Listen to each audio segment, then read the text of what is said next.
why don't we be marching over what's going on in the so-called black community? We get upset if somebody says, but what about black on black crime? Why do they say what about black on black crime? Because we're killing more. There's more people being killed under black on black crime than the so-called white police officers shooting people. Now you can go to the Department of Justice, United States Department of Justice, and look up those statistics and facts, but we don't want to talk about the black people doing it to other black people, how we're manipulating each other, how we're gunning down one another, how we're bamboozling one another. That's the conversation that I want to have. I don't believe in white so-called supremacy. There's no more supremacy that's doing anything to us than to one another, just like from the beginning. We keep talking about slavery and white man brought us over here. They couldn't have brought us over here without the so-called black man. So I want to talk about black on black crime. And I want to talk about why we don't march over that and get upset over that and be all over TV about that and on panels about that. We keep giving each other excuses, but there's no excuse for it. That's the conversation that needs to be had. And I'll take my conversation off for the panelists. Because nobody's having that conversation. I'm just saying nobody's having that conversation because the minute we say something about black on black crime, here come the black folks saying, oh no, why are you talking about that? Oh no, it ain't that big a deal. We are killing each other. Okay, I can see, and I definitely see where I could definitely see where we're coming from, right? One thing I do want to say, and this is not to make anyone feel uncomfortable or what have you. There's several people in the chat. I did invite multiple people. So we have black fathers, we have black mothers, we also have Hispanic fathers in there right now in the chat, or not necessarily in the chat, but actually viewing the show. You have a couple of white folks that I know, and actually a Korean guy, a father as well. So in terms of the essence of this conversation right now, we're not specifically talking about the racial aspects. We're talking about just the types of literacies, which means the things that they need to understand, the situations they need to read, the social cues and text that they need to take with them to make them better or more intentional men in terms of our sons. So it's not really racial aspects. That's why if you even see some of the reference, it's not just, it's not just about black folks. In terms of Dr. Farrell, he's speaking not just for black boys or black men as well. He's speaking in terms of the dynamic for boys. So I just want to make sure that we're clear on that. Hey, before we go on, I wanted to answer Miss Joanna's question because she posed a question. Mm-hmm. So before we get company, it's one of those things, Miss Joanna. I think this is my opinion. This is not based in fact. This is just my observation. The same way you don't. They call it house business. Don't air my dirty laundry. Black on black crime is dirty laundry. And I think it's dirty laundry for anybody. Anybody's dirty laundry is dirty. And then none of it smells good. No matter what color. But I think it's a natural instinct to want to suppress those things. I think the biggest predators to children are in your own families. And this is where the worst of the worst happens is amongst people you know. Most B&Es are dedicated to the people you know. B&E is breaking and entering.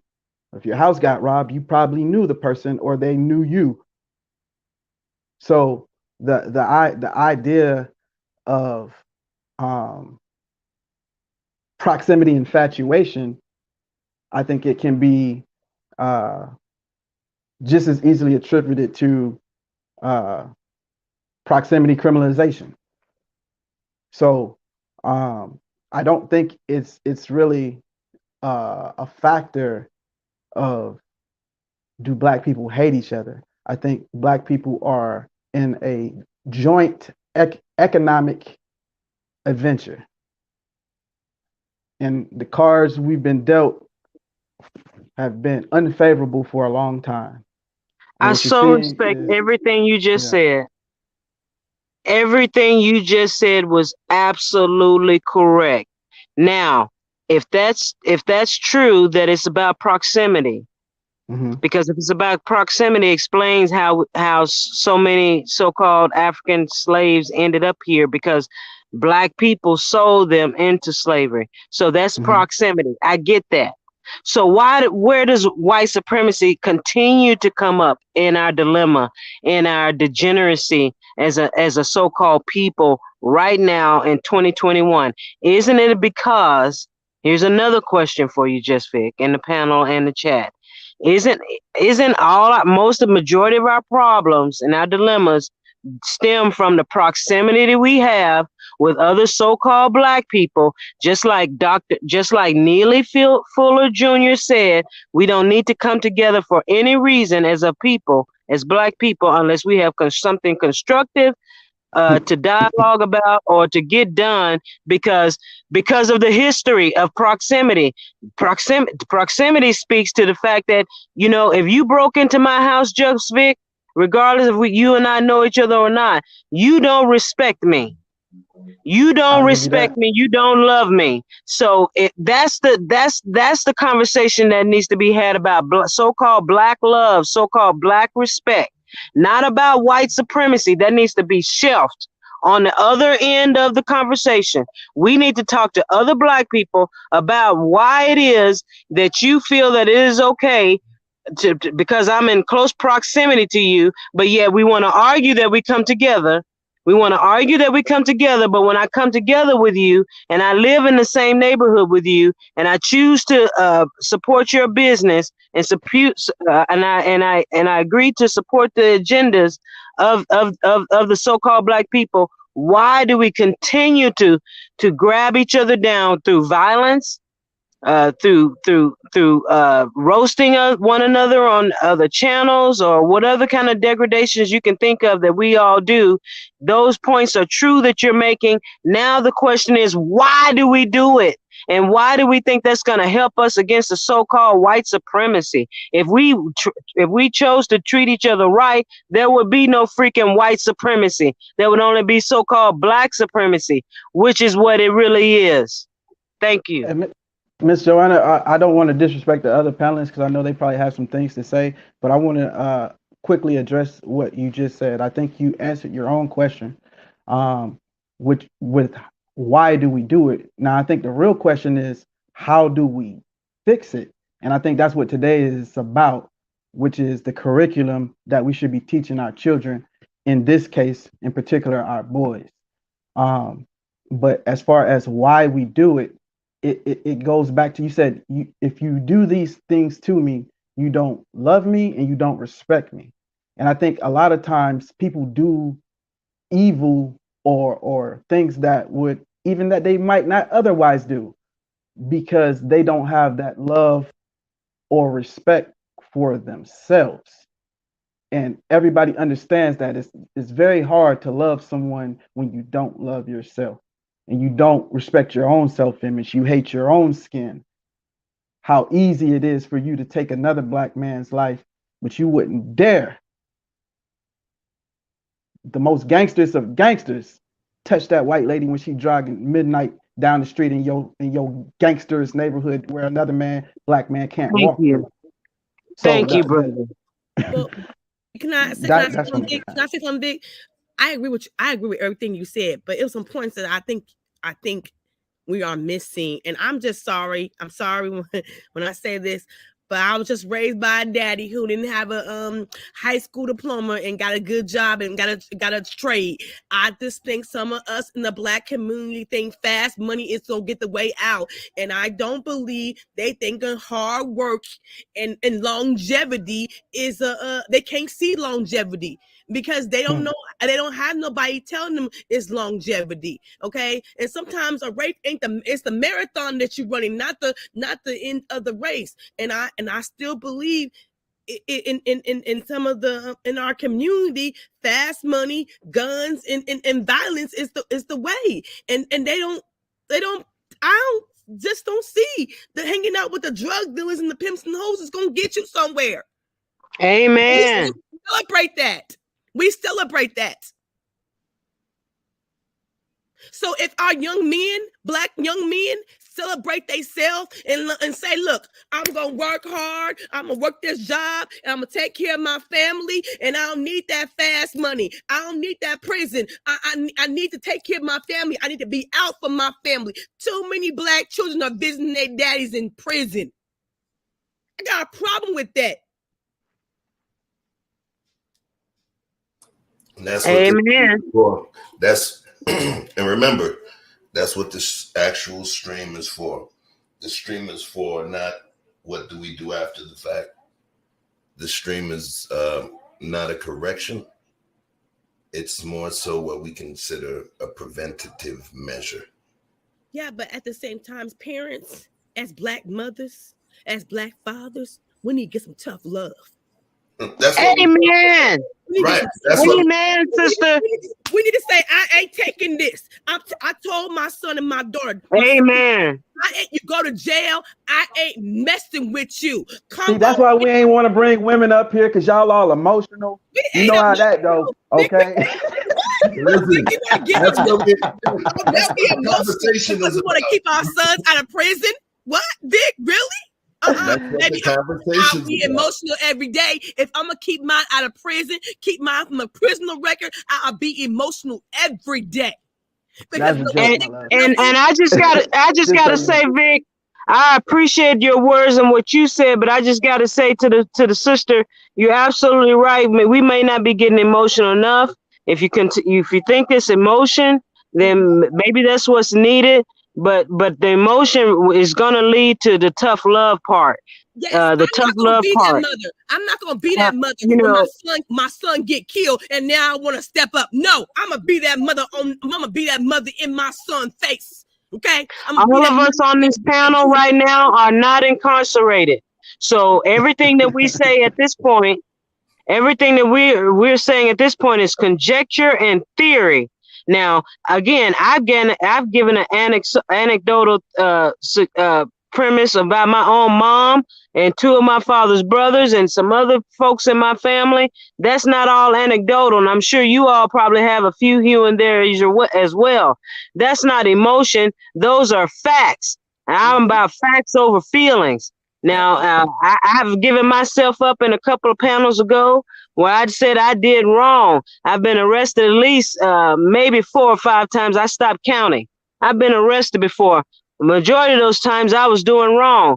Some of those times never even went to trial because it came back that I didn't really do anything, but I cough it up that I was arrested. And so I don't want to be disingenuous, but I was arrested at least 4 or 5 times. Never did any prison time, but the point of the matter is the majority of the times I was arrested, I was doing wrong. Can we talk about that? Can we talk about the wrong that is done? I know we're talking about the fathers and the mothers and this and that, but at the end of the day, we're talking about the wrong that was done and how we need to encourage our people to stop doing wrong first on the first end. I'll start with myself. When I was arrested for stealing that Diana Ross and the Supreme tape back in 1994, 93, I was wrong. When I was, arrested for taking a pack of Newports out of the grocery store. Ross in 93. Yeah, bro. And when I was arrested for stealing a pack of Newports that one time, I was wrong. They incarcerated me into the jailhouse. I was let out within an hour, but still the point remains that I am not saying I'm above to doing anything wrong. But my point is, if I continue to do wrong and continue to do wrong and continue to do wrong and just continue to do wrong, Come on. That's what we need to speak to. Now, if you need to drag it down the rabbit hole about fathers and this and that, well, majority of the people, I came like Sister Deidre. I came from a father who raised me, and I still did wrong. It's about the individual that we've all seen, what happens when we do wrong. So it's not necessarily the parents or the fathers, but a lot of times these people come from single parent home households. I was not. I came from a single parent father home, and I still didn't get the lesson. But of course, this was in my 20s when this happened. But I learned because my mother ended up going to prison for theft and things of that nature, and I didn't want to end up like that. What more standard or example do we need? I learned from an example. Don't take other people's shit. Excuse my language. Don't take other people's stuff. Don't do wrong. Do right, no matter how hard it is. Like I told you, I'm sitting out here, living in my truck, trying to build, my economics, from the ground up. I'm not going to take anybody's anything. I'm going to do it my way, and like a bunch of other people did it. But, I just want to say I agree with the sister. And of course, Vic, I agree with you. You come with that common sense. I appreciate it. But we're not just emotional over here. We're talking about facts. It's not just emotion. We're talking about facts. Black people have a problem with crime in this so-called continent, in this so-called United States, and we need to get it together.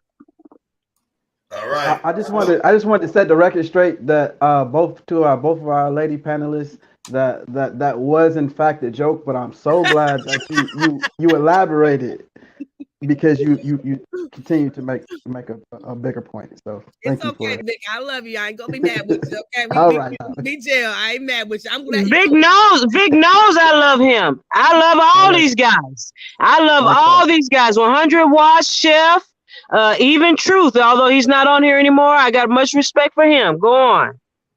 All right. So here is where we are, just to make sure we understand. Ain't nobody talk about race, for the record. This conversation is not just for Black men.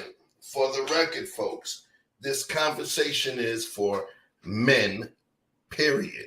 Just like when we send kids to school, there's the 3 R's: reading, writing, arithmetic. Those are 3 literacies that children in school are given.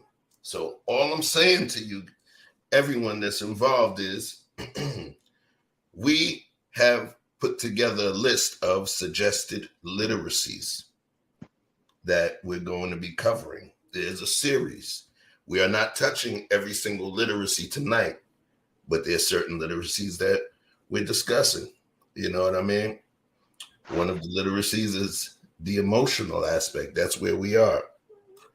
In terms of crime and some of the other things, and Black on Black crime versus the racial aspects, we're trying to keep this more holistic in terms of men, period. In terms of men, period. Uh-oh, hold on. Missy T said she's not able to hear me. Can you guys hear me?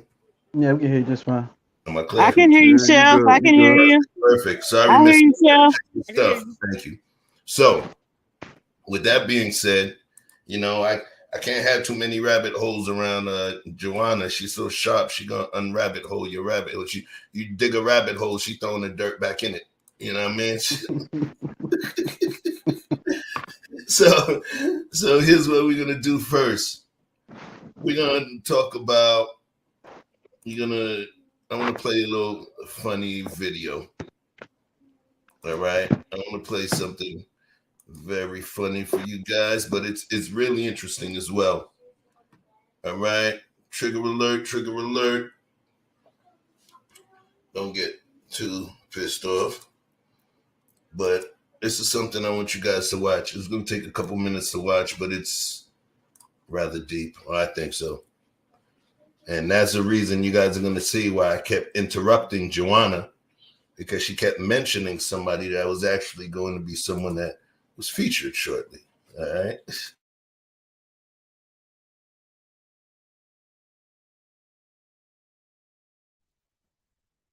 By the way, Miss Joanna, you gotta stop watching Mr. Fuller. He's off the chain, and I love him, but he'll have you on one.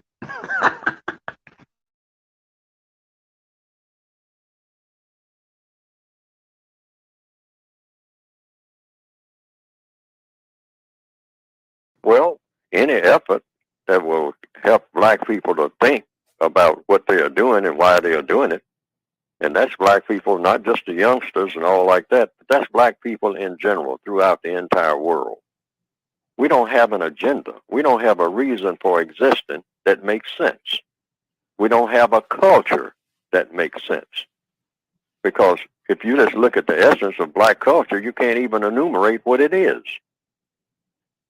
except a reaction to the culture of white supremacy. If the white supremacists are not holding us by the ear and say, okay, come here, fella, come here, okay, come with me, do this, do that, okay, when you finish doing this, I got another project for you. Now, we make sense when they are orchestrating what we are doing. You know, come over here and operate this machine. Okay, enough of that. Come down here and drive this vehicle. Okay, all right, enough of that. Come over here and build this bridge. Okay, enough of that. All right, now I'm going to allow you a little free time. See, once we get that free time, because, you know, the slave mentality is, hey, I'm not supposed to have free time.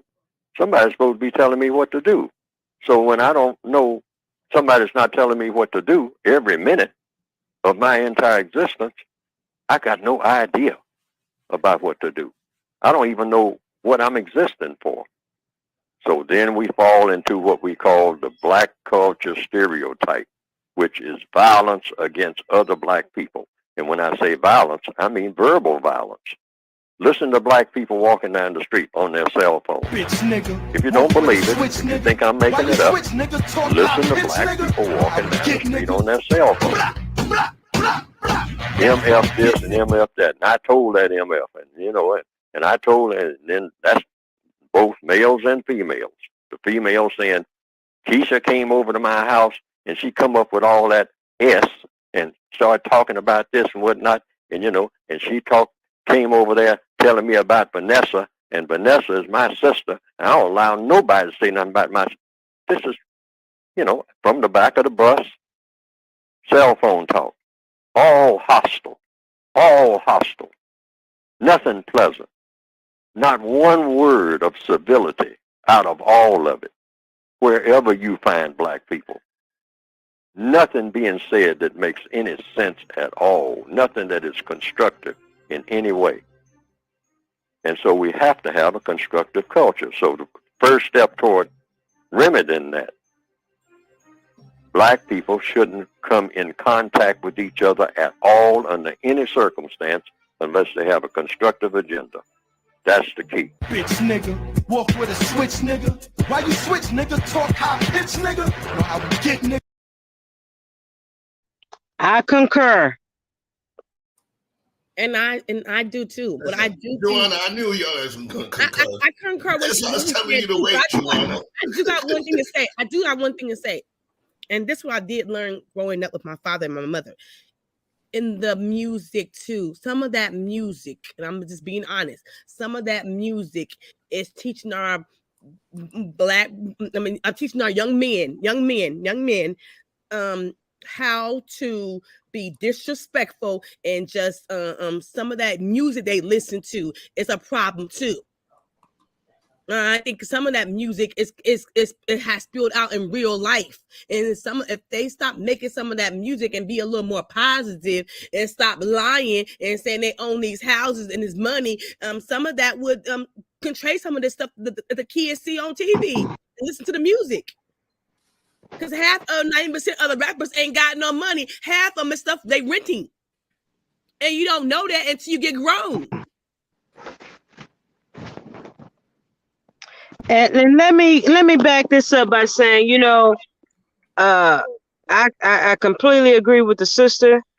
You know, we have this term in our so-called black community called selling out.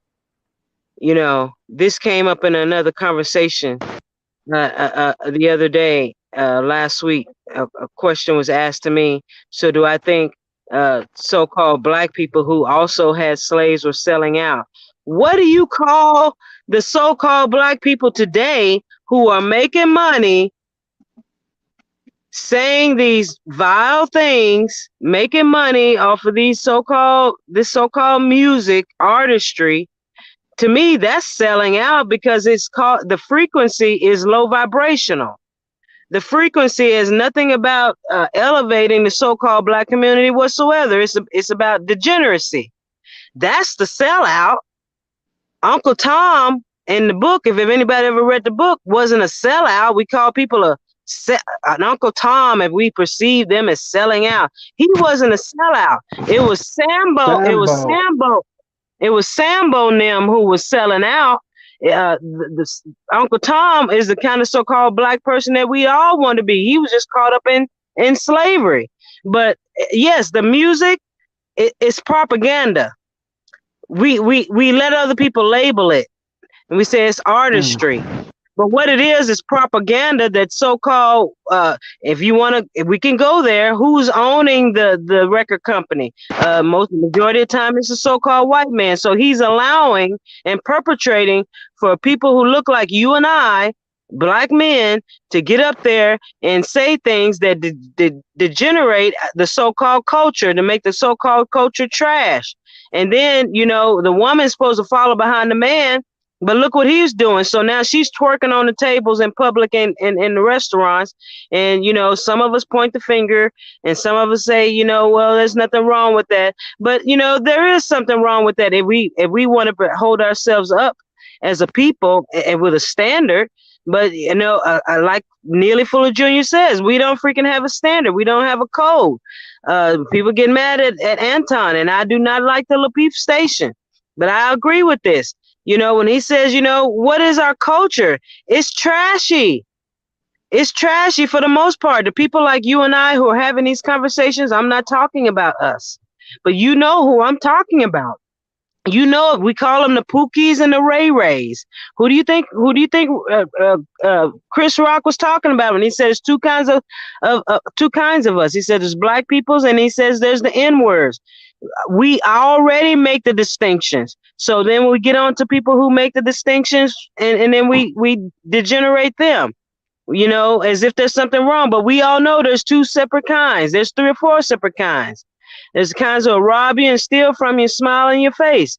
There's some who might go to church and still do the same. But my point is, there's 2 kinds of Americas, like W.B. Du Bois spoke about. There's 2 kinds of cultures. There's 2 or 3 different kinds of cultures. But, the culture that I'm about is about the ones, if you want to call it Christianity, I don't give a freaking frack.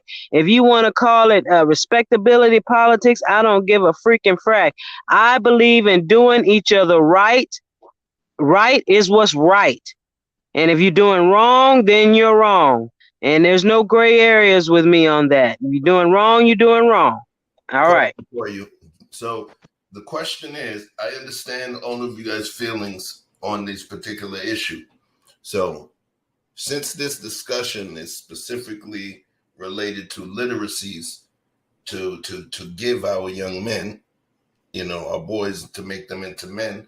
So we're talking action steps. So given all of the things that you specifically mentioned, Joanna, as well as Andrea, what steps do you have in terms of, based on everything that y'all were talking? You got to tell them that instead, we're not talking about the way things are right now.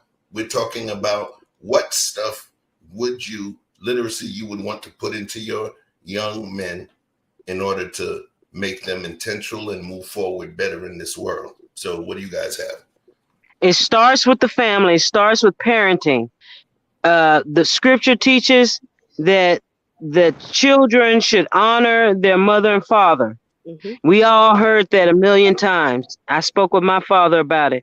But what people don't speak about, Chef, is when you go down a few lines past that scripture, it also says, fathers or parents, do not bring your children to wrath. Yep. Do not do things to abuse them.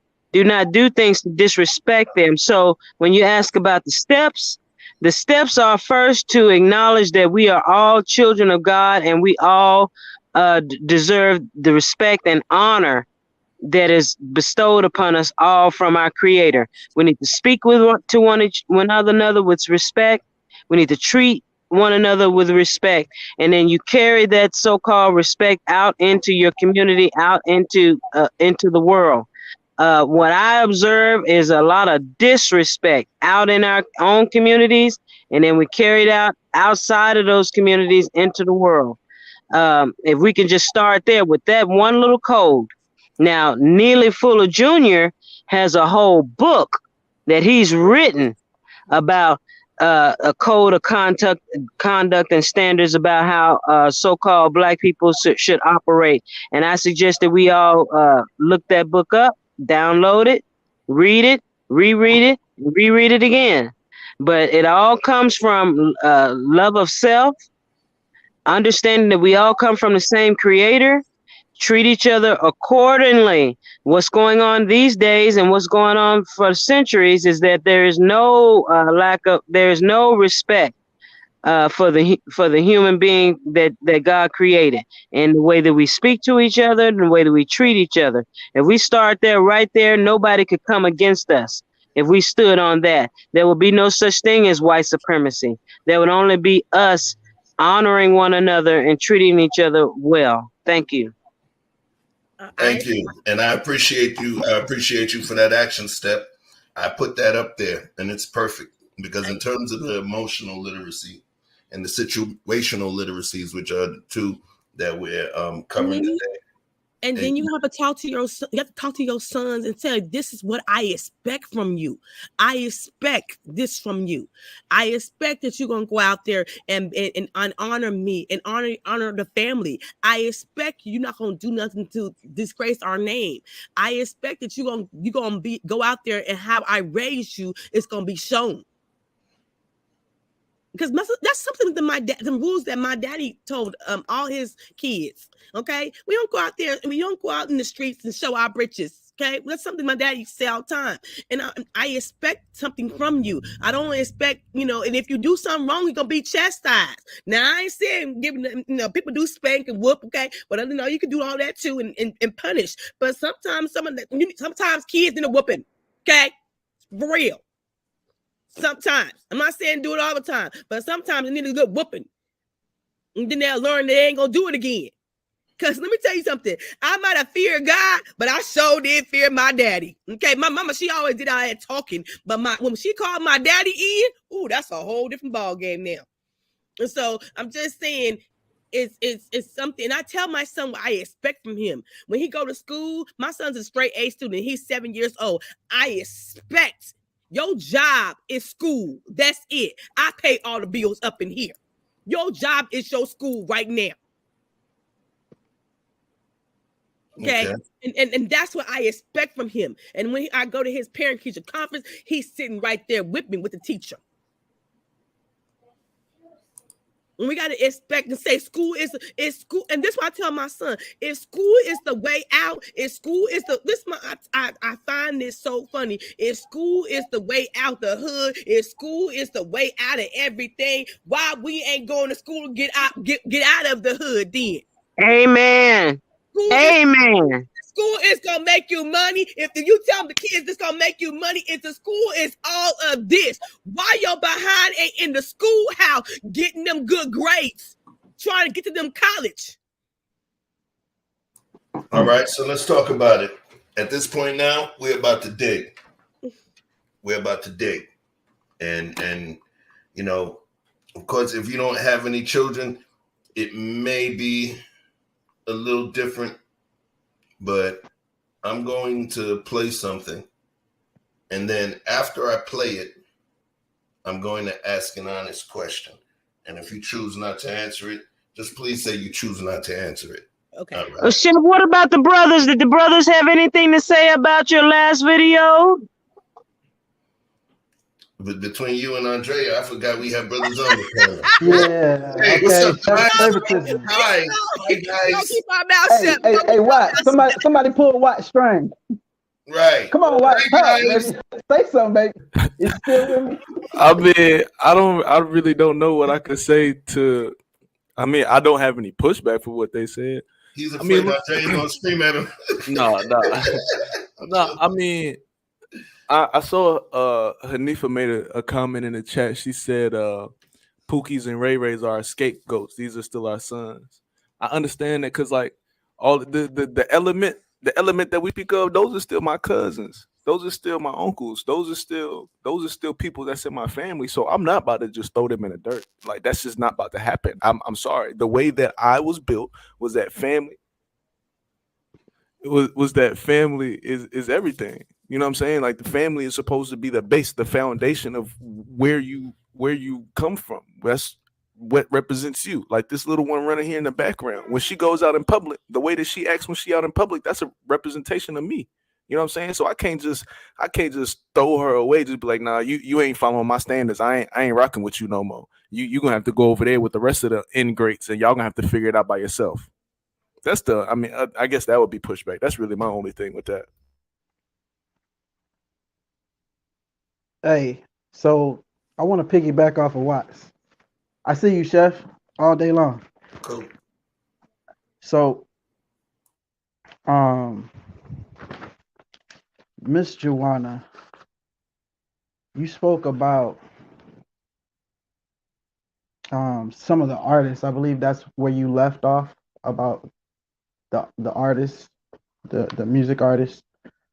You spoke about the Pookies and the Ray Rays earlier in conversation, and we also spoke that those Pookies and Ray Rays and the people who were committing the crime were a much smaller percentage of the people. They weren't a representative of the masses of any particular culture. So, with that said, when we think about the industries of entertainment, including the music industry, rap music in particular, and how it may or may not affect our children, and you genuinely have, X amount of quote unquote Pookies and Ray Rays making their music, and they're actually on brand. But then you got a whole bunch of people making music like theirs because their music is so popular. Why is their music popular? Because there aren't enough highlighted, visible examples of the people doing it the quote unquote right way, or a better or a more productive way. These people aren't the highlights. These people aren't interesting. These people aren't entertaining. So the question is, how can we make what is more profitable for multiple types of profit more appealing to the youth? How can we make that boring shit that I'm talking more appealing? How can we get the children to listen to what we say? Because when my 12-year-old go to school, he go to school with Pookie and Ray Ray kids. And even though they're imitating what they see in their home life, he wants to imitate it. So when the police see him, they don't know that he's imitating his friend who's Pookie's son, who likes to wear his pants like this and his hoodie up. All he knows is he sees somebody who looks like somebody else who would likely commit some crime based on what he's seen in his job training. So when we're talking about the overall picture of how the music industry is affecting the children, then you have to say, how is it possible for us to highlight some more positive examples? Because their voice is louder than mine in my own locker room. Then you have to come in as the parent and say that shit ain't real. They lying. They I'm gonna show you why they lying. I'm gonna show you why they gonna die soon. I'm gonna show you that you have to be the parent. My daddy and my mom was saying that music y'all listen to is trash. It ain't real music. And I don't care what you say. You have to be that parent to say that. To this day, my kids come in and say, Cardi B do it, Megan Thee Stallion. I don't give a damn. It's trash music. It ain't real music. I got a question for you, Andrea. You mentioned something about your parents saying what you were listening to. Yes. Trash. Yes. What you were listening to was trash music, right? Yes. Yes. Right. Do you believe what you were listening to was trash music now? Did I believe I've listened to is trash music? No, because that's why when it was gone, I was sticking and still listening to it. But you knew it was not trash music. Yes, it wasn't trash music to me. Okay, hold on. Let me walk you down there. You knew it was not trash music. They told you it was trash music. Yes. But you still listen to that shit anyway. Yes. Okay. So now, there's certain things I want to talk about. I'm about to play something, and this kind of speaks to something that Joanna had mentioned earlier, which was funny. I had one pushback on Andrea before you go with your clip. Go ahead. Andrea, you were talking about the parent teacher conference.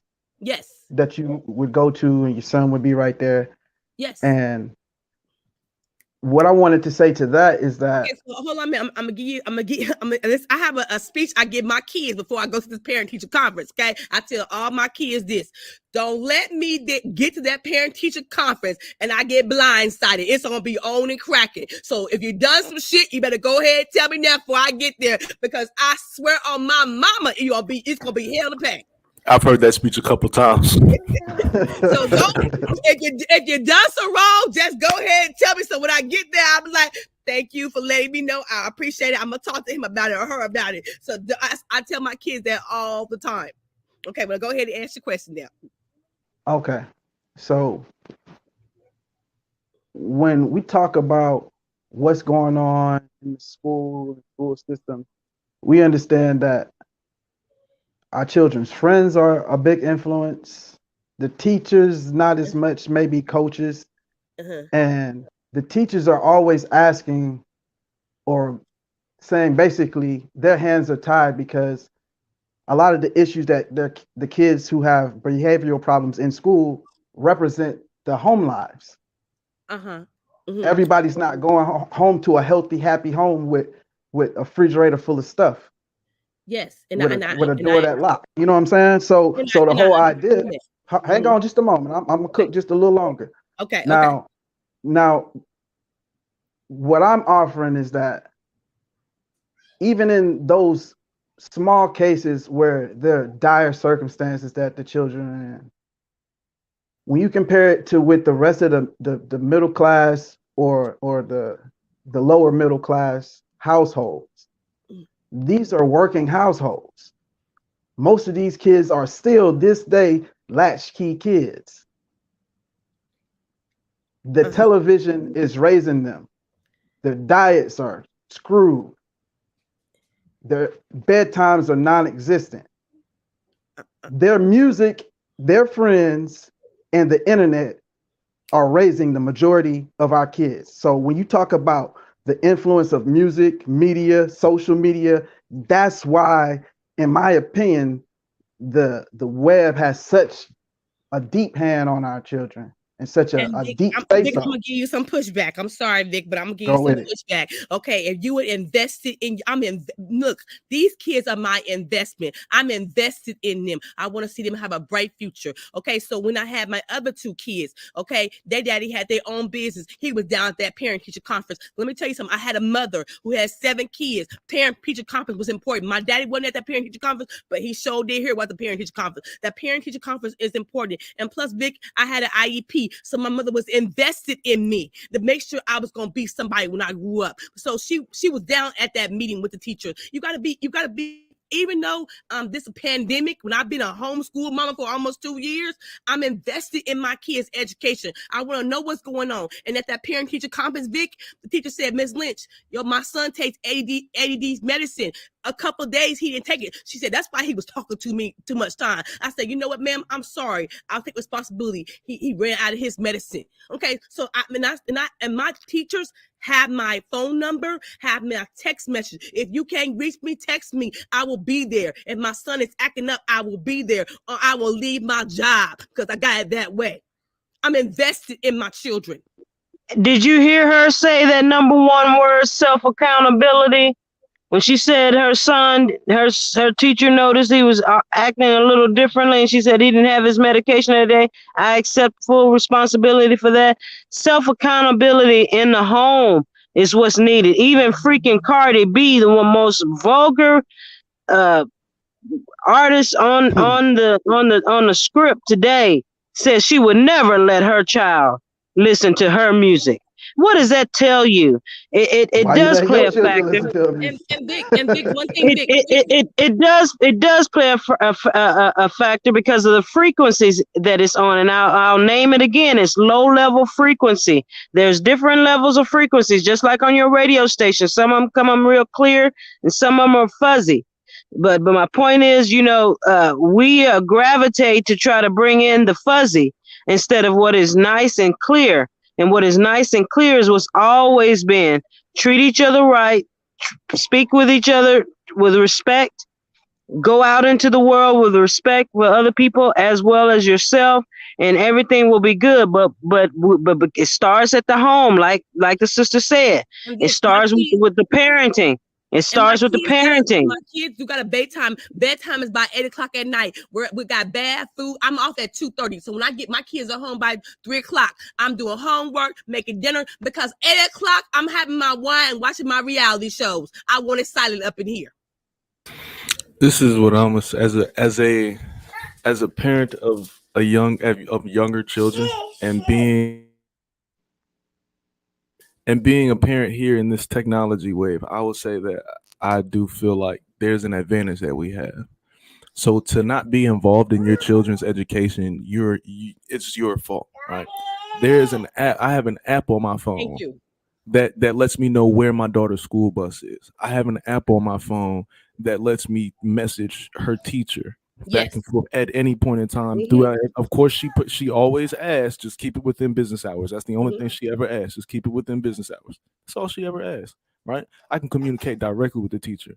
I remember the very first time that it came in handy. She was in the second grade and she got in trouble at school, and the teacher didn't write a note. The teacher didn't even say anything to her. She sent me a message as soon as it happened.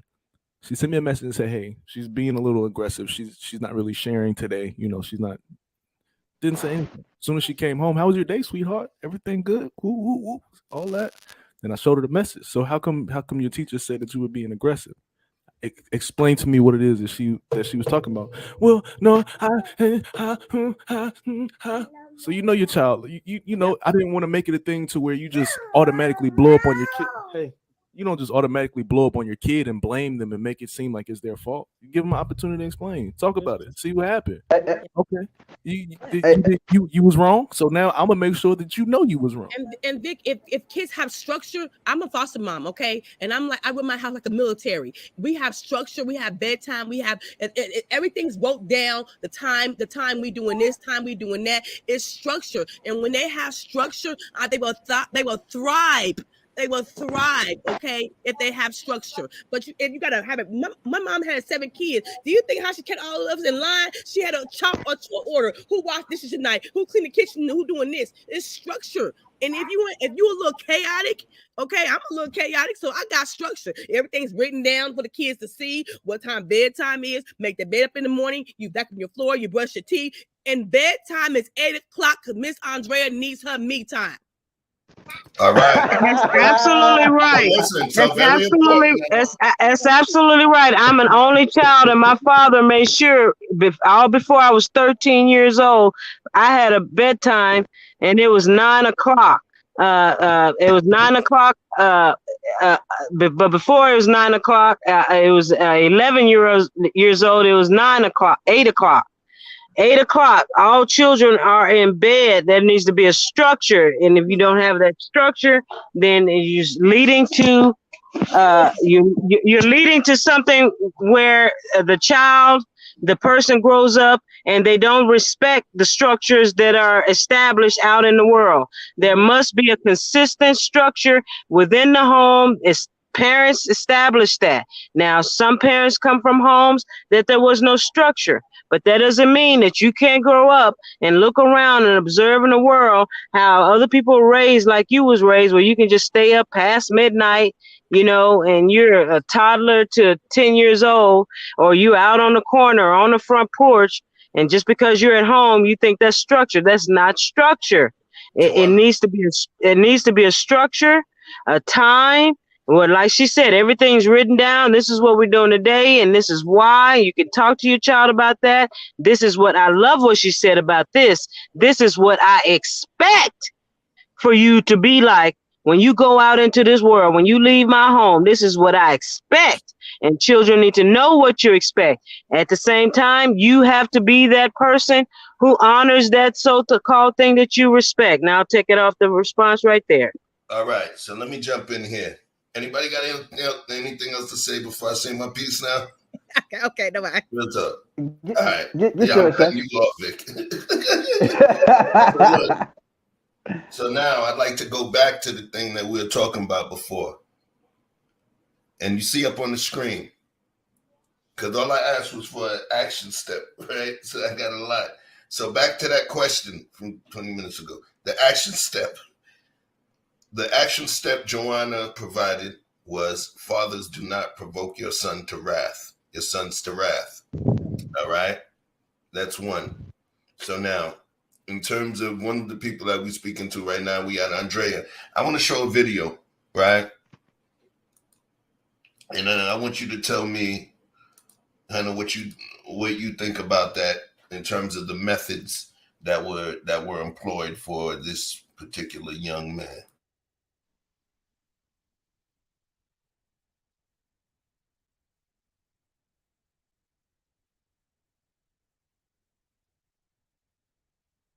Well, new video shows what appears to be an angry, embarrassed mother taking out some frustration on her teenage son after discovering he was one of the troublemakers in Baltimore. Take a look.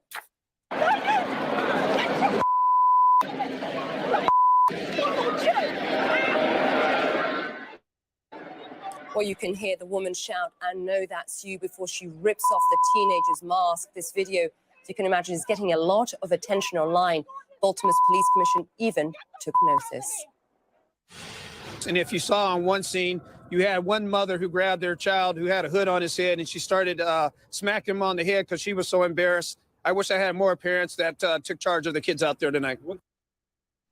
All of this, of course, came just hours after the funeral of Freddie Gray, who died of severe spinal cord injury while in police custody. His family, Gray's family, denounced the violence, saying, "I want you all to get justice for my son." I'm reading the quote here, but I don't do it like this here. I don't think that's for Freddie. I think the violence, she says, is wrong. That was his twin sister, Frederica.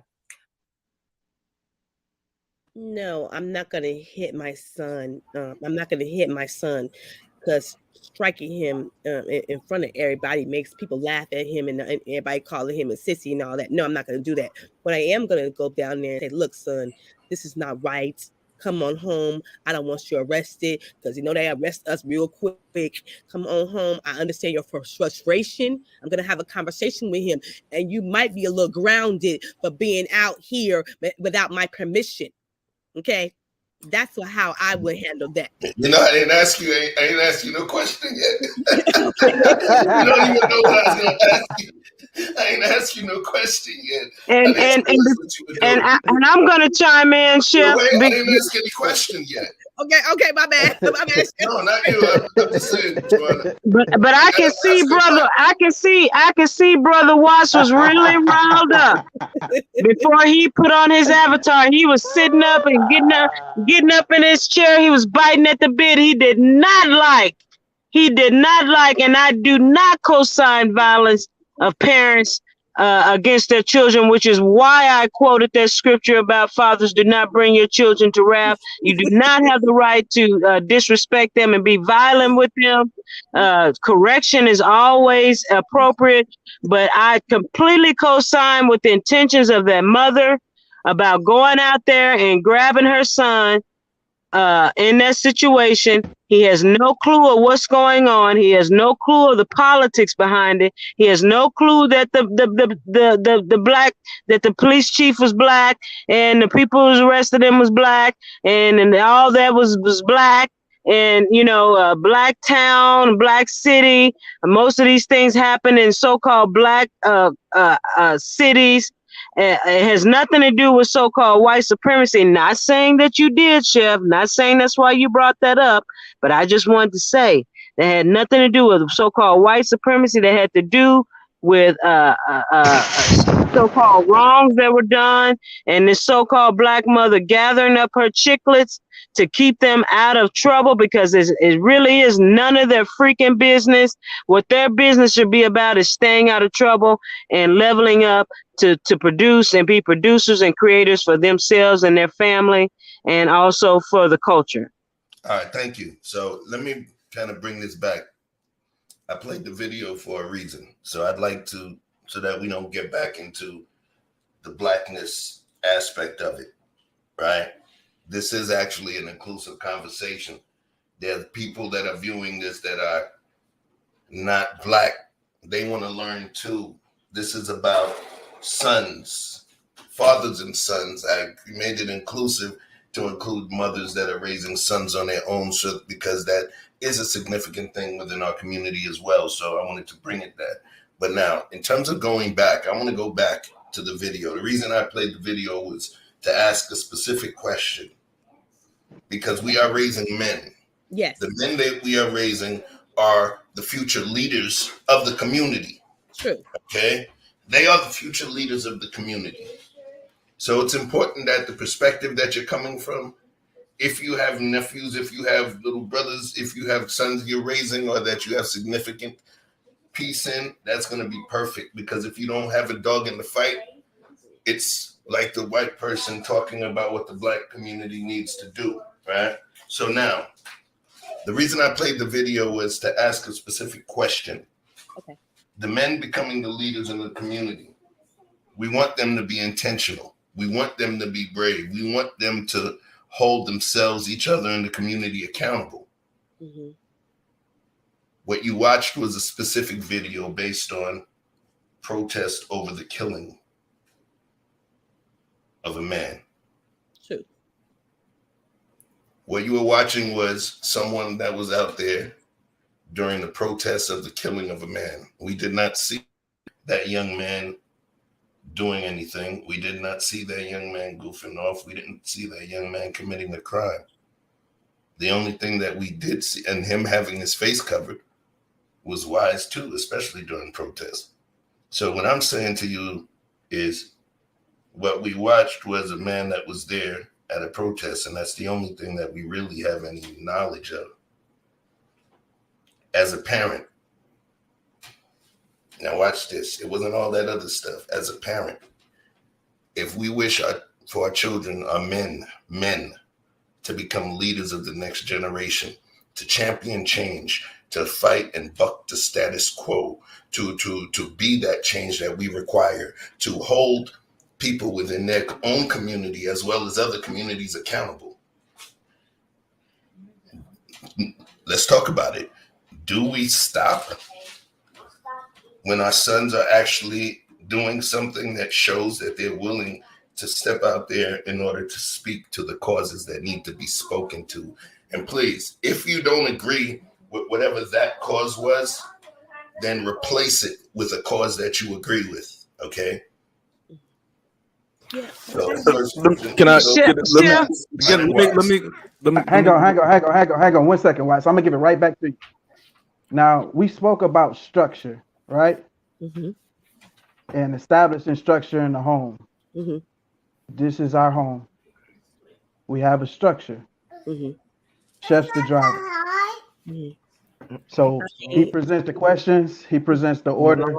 We answer the questions. So just so that we don't talk over each other, or we're all going at the same time, or we drive the conversation in a different direction than it was intended, let's just kind of follow Chef just a little bit. We appreciate it, ladies. And Watts. Yeah, Back to you, brother. I guess I'm awake now. I'm awake now. But So here's if we're talking about sons, right? So my son, the first thing I want to do, if I remember hearing correctly, they were talking about a particular group of people who were being violent. If we're talking about the video, calm down. If we're talking about that particular vehicle, if I'm not mistaken, they were talking about a particular group of people being violent, right? Right. So if that was the case, if that was to be my son out there and he is involved in a violent protest, at that point, I, as his father, I am going to take him in the backyard with a pair of gloves because there's a form of aggression that he's trying to express right now. He was involved in something that made him want to be angry, what made him want to be aggressive. So it's something that he needs to let go of. So I need him to put a pair of gloves on. Let's get in the backyard. I don't want to destroy him. I just need him to use that energy. Right? That's what I would do if that was my son. You say you let him get in the backyard and just let him go hands, or what you say you'll do? Oh, me and him putting the gloves on, and we're gonna have to work that out. I'm not saying I Okay. want to destroy him. I'm not saying I want to beat him up. It's just that he has it's anger that's in there. You need to work that out. Let's work this out, and I will talk to him the whole way. You know, like probably after we're done, maybe through the whole, just depending on how it's going. But it's something that needs to be worked out. He got something pent up that he needs to get out. That's the first thing I always think when it comes to young men being angry. It's something that they need to get out in some way, form, or fashion. And fight, and especially when they're involved in aggressive and angry things, that is the fastest way to get them to express themselves in a controlled manner, right? Like martial arts, boxing, something of that sort. That's the fastest way to be able to control someone who has anger issues, in my opinion. But on a lower level, the question that Chef was asking, if my son was to be involved in a protest, I personally am not one to go outside and protest for security reasons, mainly for security reasons. Excuse me, mainly for security reasons. I'm not one to go out there. So at that point with my son, what I would ask him is, why is it that you want to be involved in this? Whatever the cause is, why do you want to be involved in this? What is your reasoning for wanting to be outside and protesting with other people? And if he has a legitimate reason for wanting to be out there, okay, I can support that. All right, son. So instead of going outside and protesting, what other action steps can you take to fix this? Is this about you getting more educated so you can have a position of power? Is this about whatever the cause is? Let's find out what you can do to fix it rather than being outside holding a sign saying we want justice, right? There has to be another way that you can do it that'll actually be more productive than just walking down the street yelling, we want justice. I'm not saying that to diminish the power of protesting. I just want to see my son more involved in action steps, like actual action steps, is all I'm saying. I agree with that. Now, I did let my son go out there and protest when in where I live. He went out there and protest, but I told him it was certain guidelines that I'm gonna let you go out here and do it. You and your sister. I mean, if you see the crowd acting a little fool, turn around, get in your car, and come home. If you see the police telling y'all to do something, y'all and they're not, and the people ain't following it, I don't want y'all out there getting hurt. Now, I let them go out there and march because they felt like it was important. My first instinct was, I told them hell no, but they kept saying, Mama, we feel like it's our right to go out there. And so I put some guidelines too. I don't want to see y'all on the news. I don't want to see y'all doing anything stupid. And so I let them go on out there, let him and his sister go on out there and protest.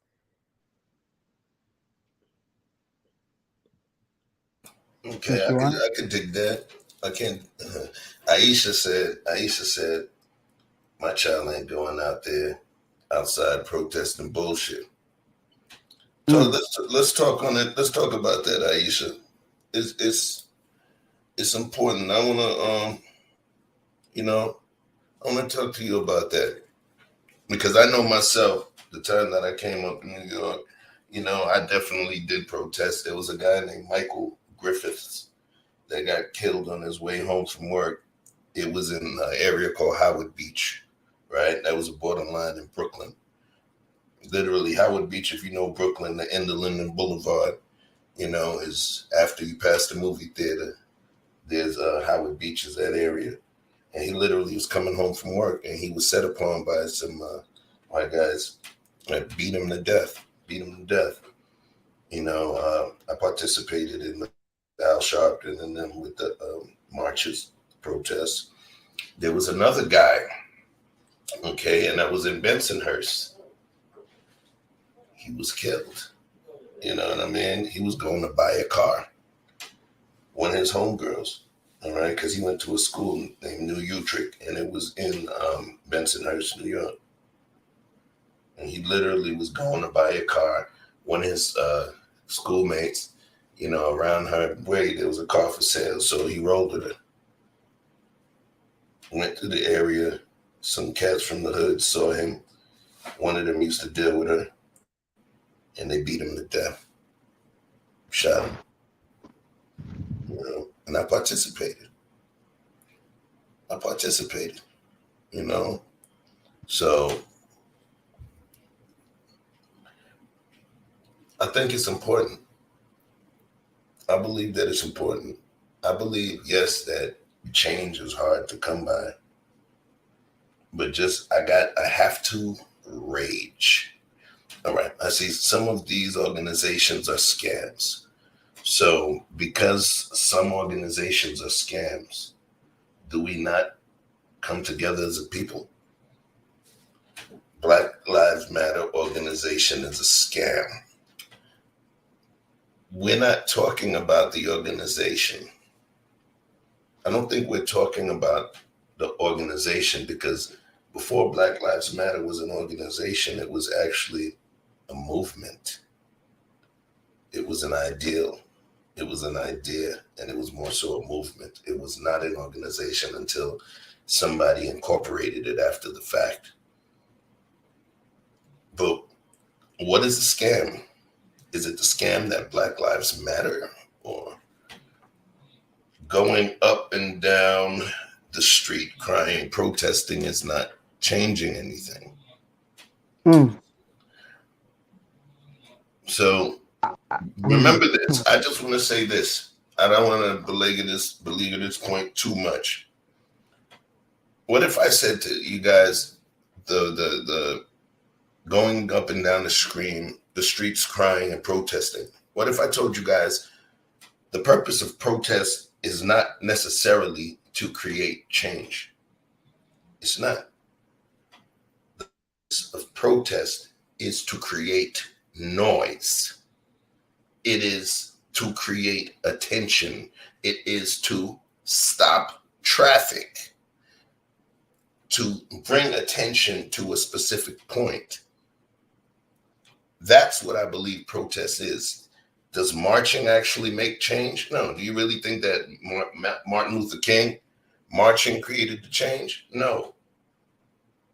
It was the attention that was brought to it. I don't believe that the protest was what actually created the change. The protest created the attention. People saying, folks kneeling down on the Edmund Pettus Bridge was attention.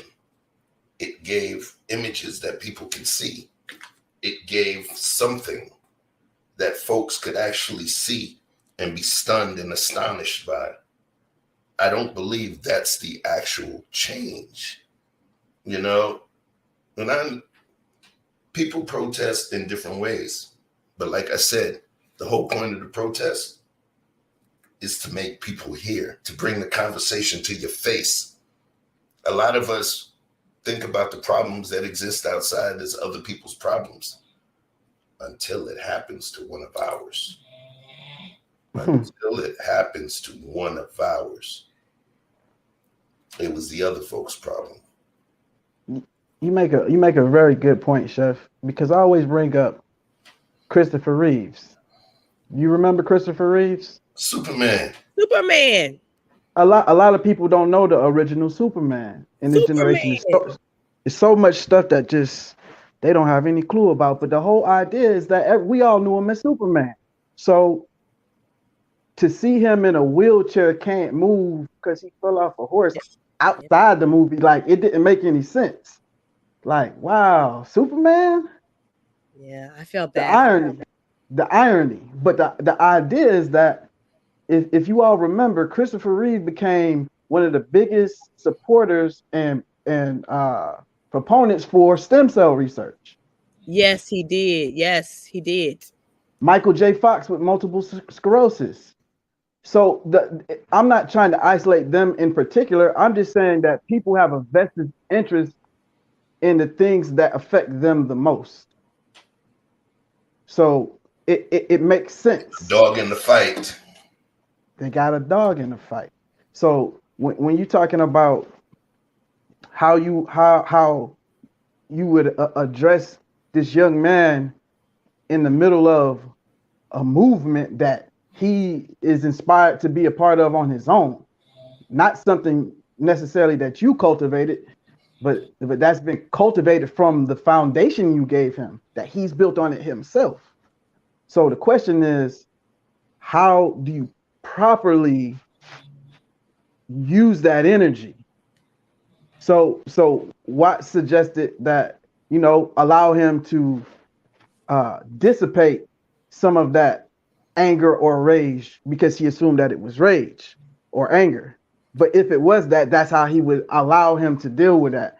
And he understand that he had to let that out before anything else can come in. That's why he can talk to him as or after that conflict has to happen.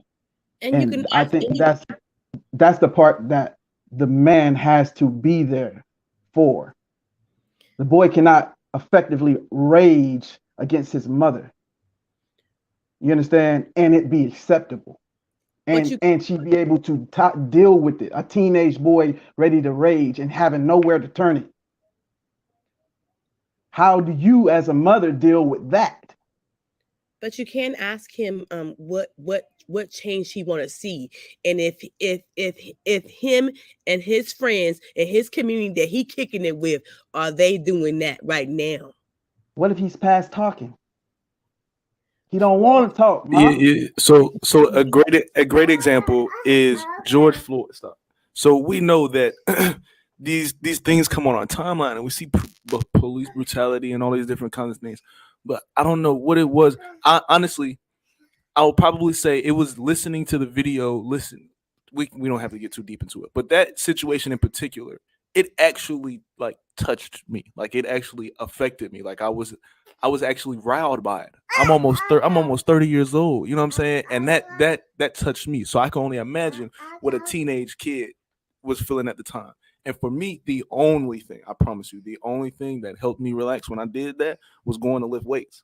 There was aggression that I had within me. Every time I rode past a police car or it was some white dude that looked at me crazy or something, it was just like I was bottling something up, that the only way for me to get that out was through physical, like it had to be physical energy of some sort.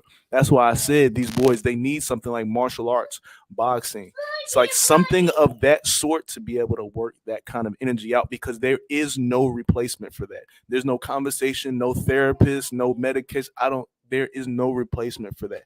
That is like I honestly think it's a chemical thing, that testosterone, like you physically, literally have to get it out, or it's going to turn into something else. It's going to chemically start turning into something else. Facts. It's like blue balls. I'll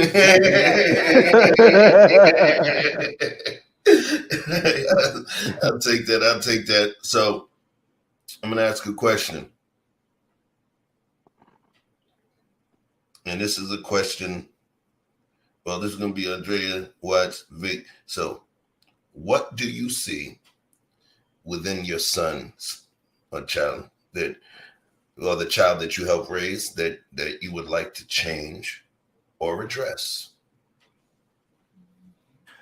I see that, Vic, you made a point earlier. You were talking about fearlessness and recklessness can't be in the same pocket. Right. So when I see my son, I see he has this thing to where he just wants to put his hands on stuff, right? When he gets angry, he just wants to put his hands on stuff. But he also has this thing to where he just wants to break down and cry, right? So it's like he's battling these two extremes of emotions and doesn't know what to do with it. Like I watch him go from angry to sad within a matter of seconds. So I see him sliding through these extreme emotions within matter of seconds. It's just about trying to help him manage being able to identify the emotion he's feeling so he can manage it. Because you can it's very easy to go from embarrassed to angry. It's easy to make that switch, and anger can be expressed in so many different ways. So just helping him identify those emotions that he swings through within a matter of seconds. Yeah, I would say when I came up,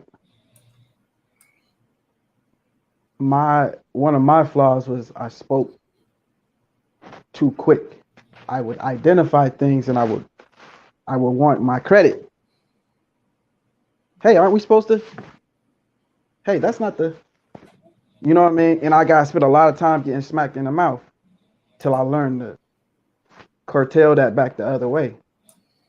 But my oldest boy, he's the polar opposite. You got to pull teeth. I'm always saying, speak up, boy.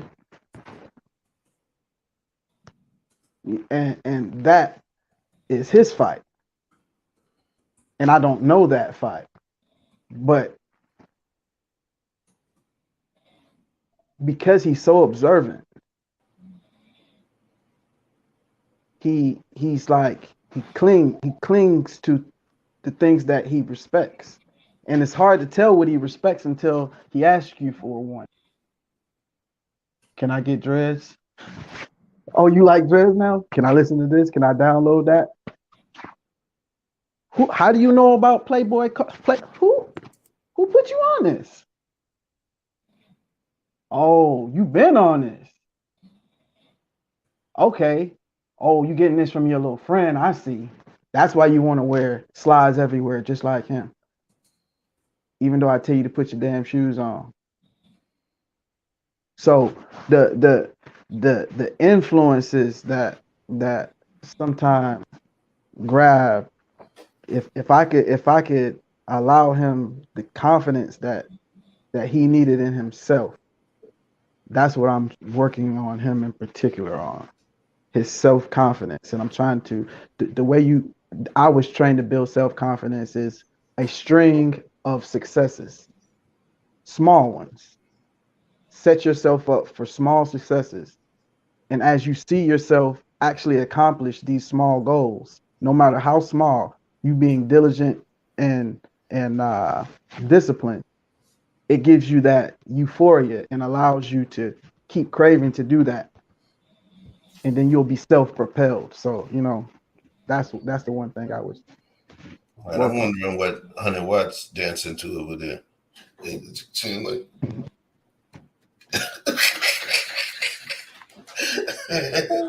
Trying to get sleep back. Just woke up. I see him. He's like, oh, snap. All right. Okay. So Go ahead, Andre. My son. Okay. So he has this thing about crying, and then he moved to his dad, so his dad be saying, "Man up, man up." Okay. So maybe about like a year ago, he lost his job. And I used to talk to my son almost every day. It ain't no day I go by I don't talk to him and see how I'm doing. But he lived 30 minutes away from me. But he started acting funny. Okay. And I was like, you guys be quiet. And I was like, babe, what's wrong? Then I said, did you lose your job? And I said, come on home. I want to talk to you. And then he came home and he was sad and he was crying. I said, it is okay to cry. I ain't gonna kill you. It's okay to cry. People lose their job every day. It ain't that big a deal. But he didn't want to cry. And he was like, Mama, I'm a man. I was like, look here. I know your daddy told you men don't supposed to cry. But it is okay to cry because it's okay to cry. But I want him, I wish I was that mother. It was like, when he was like crying, I was like, I gave a punch in his stomach, man up. And I wish, in a sense, now he got that mystique and say, I don't want to cry. And I was like, it's okay. It's okay to cry. And so I wish I didn't. I wish I wasn't that mama who played tackle football with him and punched him in the stomach and said, man up, instead of saying, it's okay if you cry one time and it ain't gonna hurt you. So that's the regret that I have learned that I with my new son, I won't do that. That's interesting. Wait, so you're saying that you intend to be more of the man up now, or No, I do was less of when he okay, all right. when he was that age, even in football. Okay, he got hit in football. He came off the field. I was like, oh hell no, man up. No, you ain't crying. And so I and then when he lost his job, he came home to me and he was crying, and I was like, oh my God, I have taught him that it's not okay to cry, and men do cry. It's okay. And so I wish I didn't do that to him, even though his daddy did that to him. I wish I didn't do it because I didn't feel like his daddy was in the home. So I had to, when he was with me, I was like, man up, you ain't crying. That's what Can I address the point that Miss Andrea is making? And before you make that, I want to impress upon Chef to go around the entire panel. Go around the entire panel, and not to leave anyone out. So yeah, I do apologize, Joanna, and with all due respect, I do apologize. The reason that it was, and I brought you up because you were lucid for specific topics, but the thing is, the specific questions that we're asking are of parents that have sons and what they see within their sons. So if I understood correctly, you didn't have any sons. That's why I didn't step to you on that, because it's specifically based on sons, on parents of sons. And the question was, if you saw, what do you see within your son or child you raised that you would like to change or address? So I wasn't under the impression that you had any sons or were raising any children. So I kind of just skipped past you with the question. All right. So I know you're there. I have no problem, bringing you up to speak on some of the questions, but I didn't think that you had any, you were going to have something congruent to that specific question. Follow? I hear you, Chef, but I still have something to contribute. Okay, go ahead. Talk to me. What do you have to contribute? I want to let Brother Vic go first because he's right on something, probably a precipice of something that we really need to hear. So I'll reclaim my time after that. Thank you. I'll pass it right to you, Miss Joanna. All I wanted to do is address the point that Andrea was making. I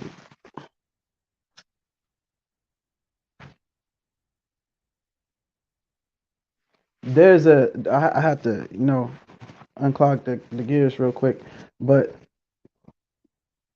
there's a dynamic where you have in a complete family a good cop and a bad cop. Even if the mother's more the disciplinarian and daddy says, okay, come here, princess, don't worry about mommy. You understand? There's generally going to be a dynamic of one parent administering discipline and one parent administering nursing or care or concern, allowing a balance of emotion, a balance of display of emotion. And I think that's what Andrea was speaking to, her wanting to show more of that and allow that softer side, but not wanting to set up her son for failure by making him soft. And then she doesn't get to be in her and show her entire feminine element. She has to be both roles. And I think a lot of our mothers that are raising children in general have a tough time with that dynamic. I'm not sure how that works for single fathers, but I definitely notice an effect in the children and in the women who end up raising these children, how much it changes them and causes problems in their romantic life because they are filling both roles. I agree with you, Vic. It does affect. I'm dealing with that right now. It's a lot. It does. I agree with you. I want to yield to Miss Joanna if she wanted to add. Thank you, Vic. Thank you, Chef. Thank you, panel, and to the chat. No, I do not have children, but I have people that I parent. I have nieces and nephews and other people's children who I'm close with. We're all affected by these people, by these children. We are those children. I was once that age, so we're talking about all of us. So I feel that it's pertinent and appropriate for all of us to speak on the subject. You know, if we start closing one another off and saying, well, you don't have this, you're not married, so you don't know, or you're not single and you don't know, or you don't have a child, or you don't have a daughter, or you're rich or you're poor, then there's no reasoning for us to have the discussion unless you want an echo chamber, until at least we start discussing solutions, which we haven't really been talking about anyway. So it matters not who has a child or who doesn't have a child. But I digress. Let me go on to say that Pop, pop, pop, pop, pop. pop, pop, pop, pop, pop. No shots fired at anyone in particular. I'm just.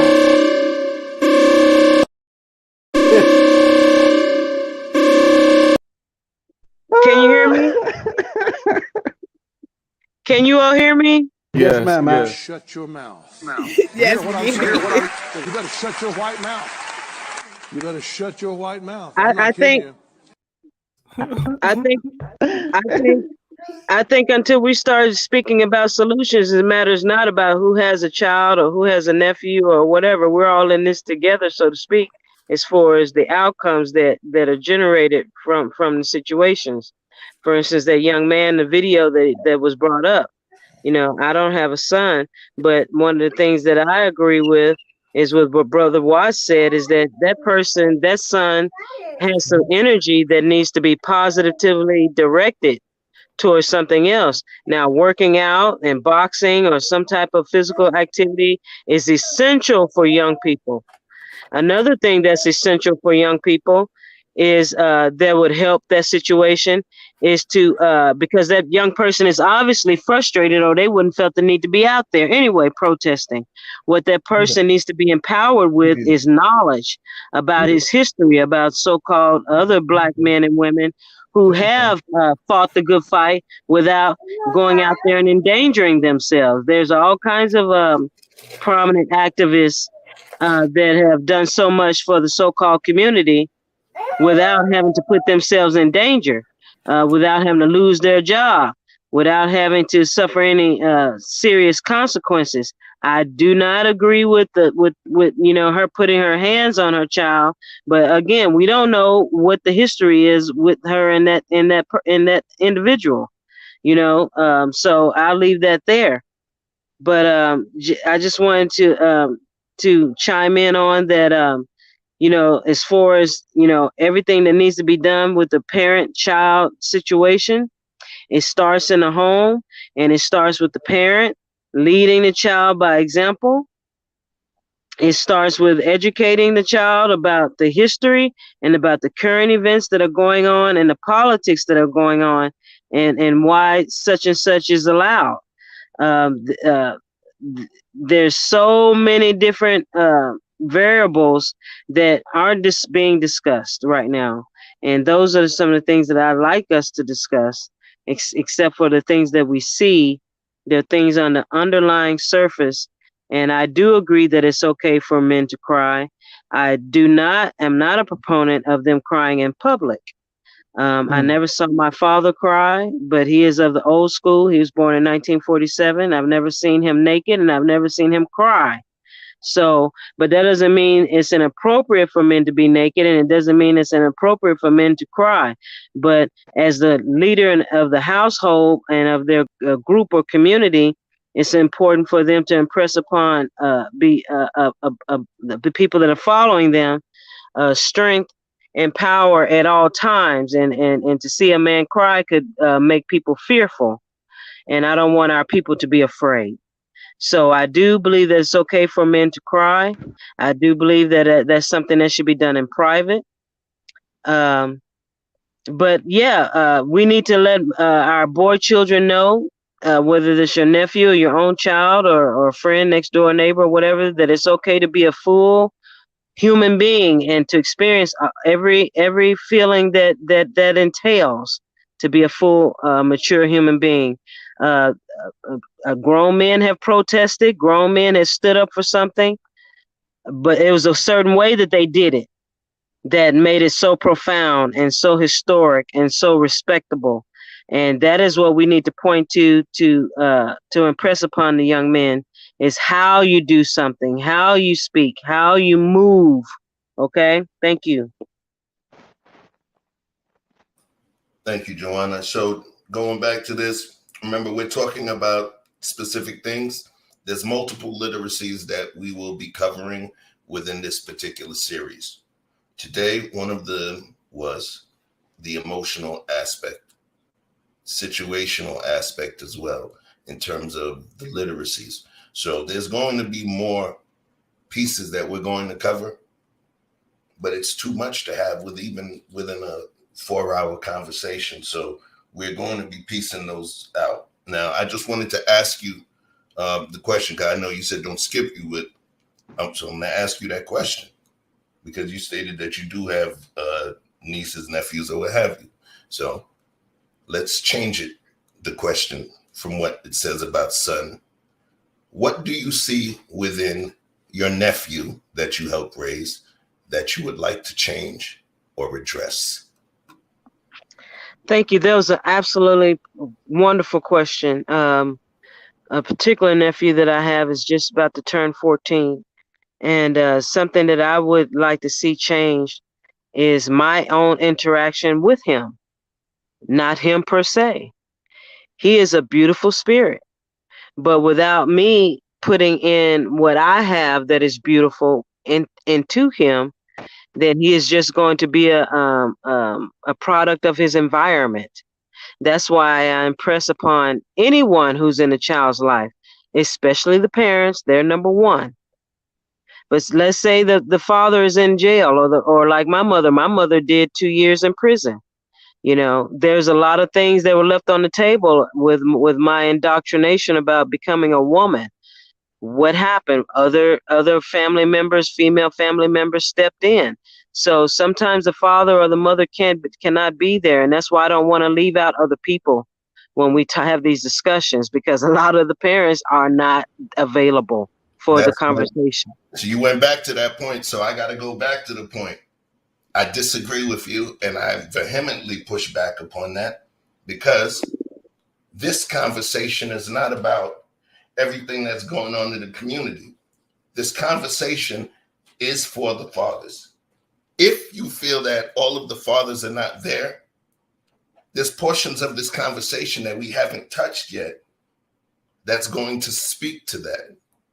But seriously, the conversation is for the fathers. That's why there is a barbershop. That's why there's beauty shop talk. There's barbershop talk. And if we as men want to set some sort of rules of engagement in terms of what we see are important pillars to build into our sons to make them better men and make them more intentional, then it's okay if we as men sit together and come together and figure out what we're going to do. If we tend to state, let me move this microphone a little bit. If we tend to state that our failures of men have created a specific dynamic or scenario in which the matriarchy or Black matriarchy has become a major part of our situation, then in order for us to get ourselves right, we have to come together as men instead of utilize portions of that matriarchal situation to imbue itself into the new mission statement.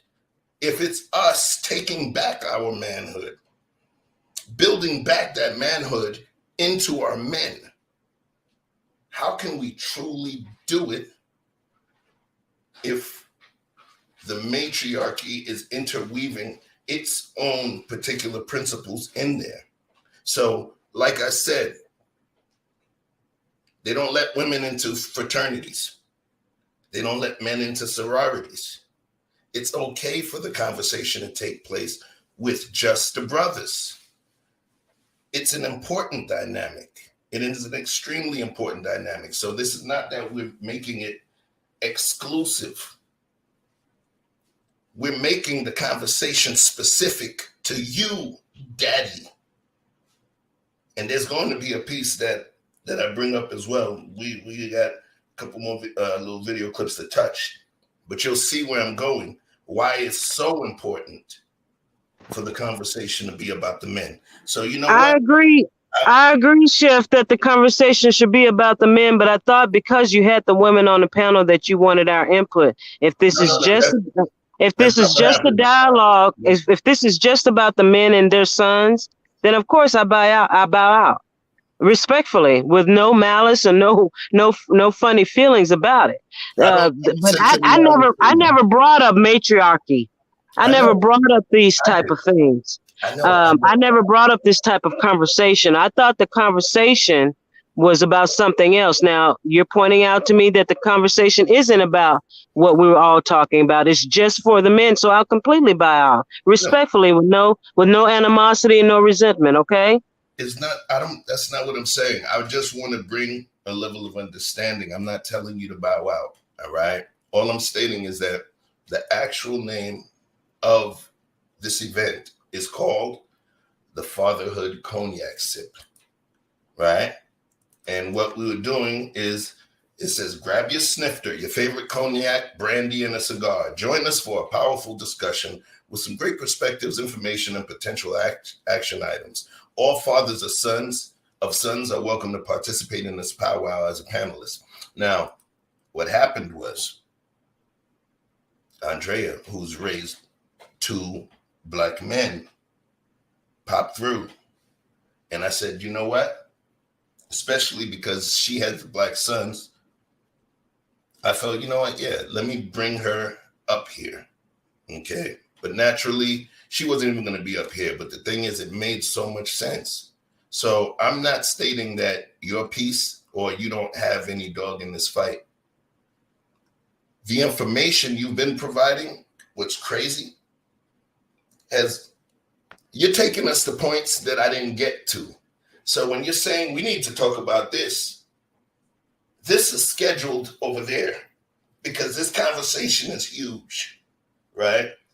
So that's really all I'm coming from. I'm not saying you're doing anything wrong, sis. Not at all. Not at all. The thing is, I want some of the men to hear some of the conversations. I respect that, Chef, and I want to hear some of the men too. So I'm going to leave the panel so I can just listen. I appreciate the panel. I appreciate what you're doing. I appreciate the chat and everyone involved. Thank you so much for hearing me out. I appreciate you, Flower, and I appreciate all your support as well. All right. I felt like I'm a conversation Nazi now. But yo, so I do appreciate Joanna. She brought something up. So we're gonna talk about something here. Crisis. The number 2 cause is very much related. Boys go from the dad deprivation in home to a male teacher deprivation in school. We didn't used to know the importance of that.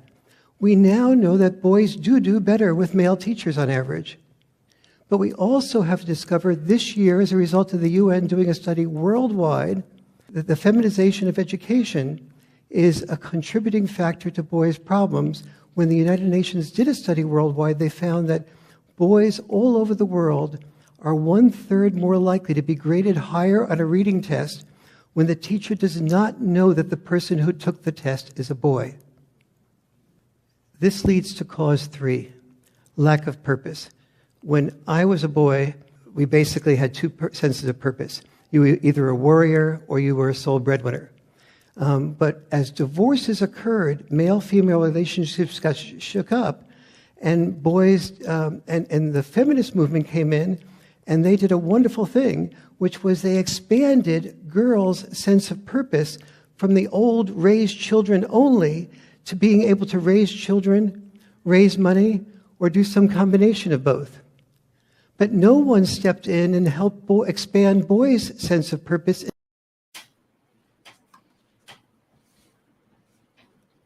No one stepped in to help handle boys' sense of purpose. Expand is the word you use. Expand their sense of purpose. What do you think about that, Honey Wise? So that's definitely I've asked the question on a few of our episodes. You know, whenever we have guests come over to the house, I've asked them the question of, you know, kids dating in high school, and expanding on his purpose is pretty much the reason why I question the idea of that, right? Because for me, I understand how those men understand how certain distractions come in, right? Like he said, a male teacher. I remember I had this one history teacher. He used to know, like, you know how you get lost in class staring at that one girl that's in your class that you ain't really talked to yet. He on you. He know when I'm lost. The female teacher, she don't know. She just think I'm just daydreaming or something. But he caught me, you know what I'm saying? He knows things like that.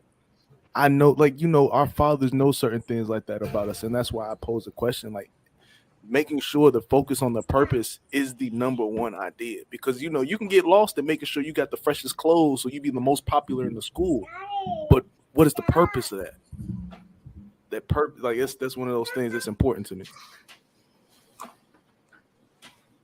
Okay, Andrea, what you think? I'm marinating on that. Okay, let me marinate. That's interesting to me. Okay, I'm marinating on it. So that was a lot. Okay? That was heavy. Yeah, that was heavy. Let me marinate. So I'll give my piece on that, and then I'll let, you know, Andre and then Vic cook at the end. I'll say this. I agree. I see it. It's a certain duality, a certain double standard in terms of the way that we teach our women children versus our boys. We actually tend to prepare the women a bit more than we prepare the boys.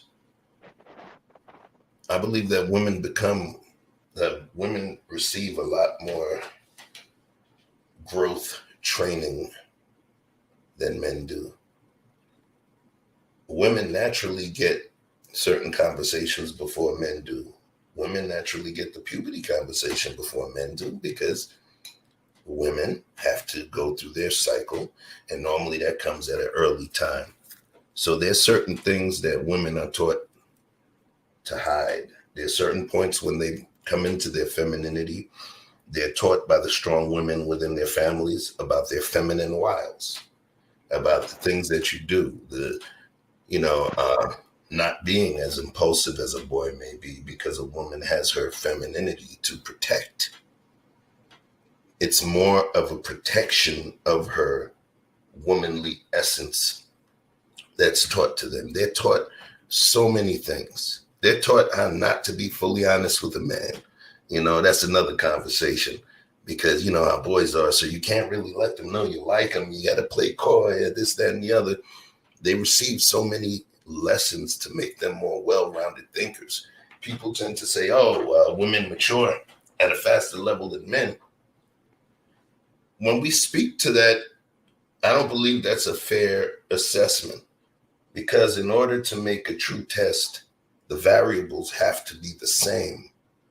If I'm going to test grilling this steak versus frying this steak, I'm going to have to use the same cut of steak. It's going to be a ribeye. It got to come from the same cow. It got to come from the same side of beef. It has to be more than likely right next to each other. And I'm only seasoning them with salt, pepper, and garlic, the exact same thing, so that the test results would be fluid and accurate. But when we talk about what's going on, do I really believe they mature faster than us? No. Just so much stuff is imbued into their head at an earlier stage than us, while we're just being dumbasses, just wrestling around and on the monkey bars.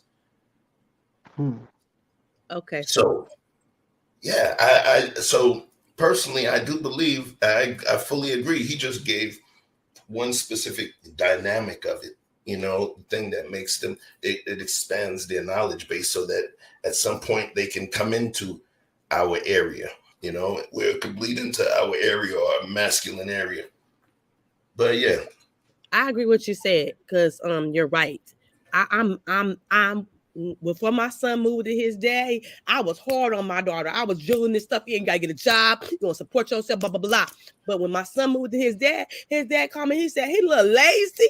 He don't want to clean like his sister. He don't do this. He said, Treya, you've been over there wringing off Veronica's neck off, and you ain't been wringing his neck off. He lazy over here. And I was like, oh my, and then when his dad brought it to my attention, I was like, oh my God, my daughter is a hustler. She know how to find 4 or 5 jobs. He was a little lazy. And his dad was like, you trying to make her, build her so she have success, but you want to try to make him build him and have success too. You should get both of them. And he was like, look, they're both equal in the house. And then, when he came back home and stayed with me for a month or so, I seen how his day was. He was cooking, he was cleaning, he know how to do everything. And I'm still, to this day, I'm still a little hard on my daughter. Yes, I am, because I guess I don't want her to. I want her to be prepared for life. But his daddy is preparing him to be a man for life too. Okay, I like that. Did you go, Vic? Hey, so my brother Danique Anthony made a special request because apparently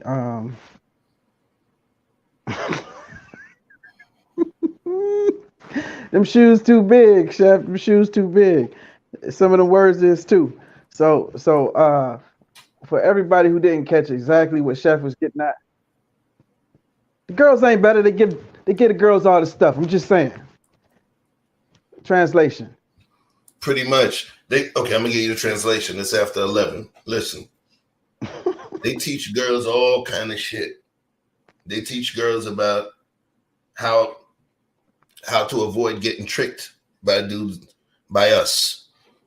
How to master seduction of us in certain ways. How to hide certain things from us. Okay? Certain aspects of them becoming women. They learn different stuff early on. They naturally always get the puberty conversation before us because something happens naturally to them and the parents have no choice. So when I said the term imbued, that's probably what it was. The women's heads get stuffed with all kinds of things. So yeah, they end up naturally seeming a bit wiser. So I don't believe when they say that women necessarily mature in their mind wiser than men or quicker than men. I believe that they're naturally given more information at an earlier point within their lives. I'll say this. I give Ma Dukes credit. She raised 3 boys, and she said she'll never go on welfare, and she'll never get on her back to do it. And she did that, so shout out to her. Now, the kind of men she made us were masculine men, and we had a lot of sources to build us as men, even though my father wasn't as present. But she always taught us to be self-sufficient from a woman. She said, you're going to know how to cook for yourself, you're going to know how to wash your own clothes, and you're going to know how to clean your own house. Now, if you get you a woman to fill this position, best of luck to you. But if you never do, you'll be able to take care of yourself. So those were things that she put into us to expand us as men. So, but I don't know that if I would have been raised with my father instead of my mother, if I would have those domestic skills, would he have even had those skills to impart on me? So I think it all comes back to the unit, the family unit, and the completion. God is completion. You know what I mean? He's balance, he's order, and you got to have both of those sides of the bread. You know. I definitely agree with you. And special shout out to somebody that just joined the panel. My Is that man, who I think it is? Mr. Chicago Rilla, the guy that got me fired. Okay. That's what you got. I'm gonna run that. So he always pay for lunch after The this. Trojan horse. I said, "Yo, how you get fired? Damn. Where you working at?" Chicago of Troy. I'm a agent of chaos. All of that. I'm a beta. I'm a simp. I'm a whole stud. I ain't real. I'm a whole bunch of things, man. But real spill chef, I'm a big supporter of you, bro. And I mean, you know, behind the scenes how we conversate and how we give it up, man. I don't even at this point, man. I ain't even entertaining the foolishness. You can't get fired. You a boss, man. You're a boss. You can't fire a boss, fam. Like, you know, you keep it moving and you do your own thing, fam. So I salute you and I appreciate you. And I really just pulled up, you know, to show some love. And you know, as we go into Umoja, right? So I don't know if y'all said that yet, but you know, happy Kwanzaa to everybody that's celebrating and observing Kwanzaa this season. Vic, I think you was just speaking, bro. You hit on something hard when you talking about you know, your father and how your mother was able to raise you and your brothers. And right. She instilled certain principles into you in terms of you know, the basics in terms of how to take care of self. But you don't know what that experience would have looked like had you been raised with your father. Right. So what I think, and I agree in the sense of, you know, that's the balance that we needed. And I think it's the position that we find ourselves in, honestly. But it's crazy because it's a conversation that I have in my family all the time. You know, I wasn't raised with my father. I could count on one hand how many times I saw my father in my life before he passed. And then there are elements of me that I know I'm missing out on. Now I'm connected. I'm reconnected with my father's side of the family now since I've been back in Chicago. But I often lament the fact, LAMENT, lament the fact that what would life have been like had I grown up on that side of the family? Because that side of the family, diehard entrepreneurs. That side of the family, pro-Black and militant. And that's where I get like that part of the struggle that I connect with. That's where that comes from. Right. Mm-hmm. So, you know, I you know, for me, I didn't learn to cook per se, but I did learn to clean and you know, conduct myself in a way in terms of you know, just keeping self together and keeping your area together and those things that are typically reserved for women. But I always think about like, man, what would that have been like? Right. And so I don't want to deep dive into some of these other, because I'm paying attention to this series in particular, Chef. Please, whatever subjects y'all going to next, man, hit me up. I would love to cam up for this series in particular, because I think what's missing, and I don't want to do stats and numbers. We could just look at the observable eye. From the observable eye, we could see the impact of men not being in the homes. So I think the first message that we have to continue to stand on heading into 22 is restoration of the nuclear family. And for me personally, this is me personally.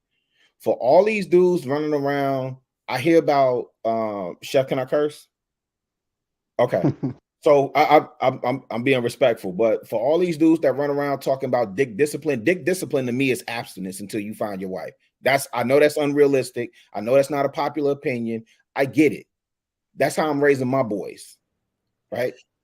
Like real spill. And I'm gonna tell you why.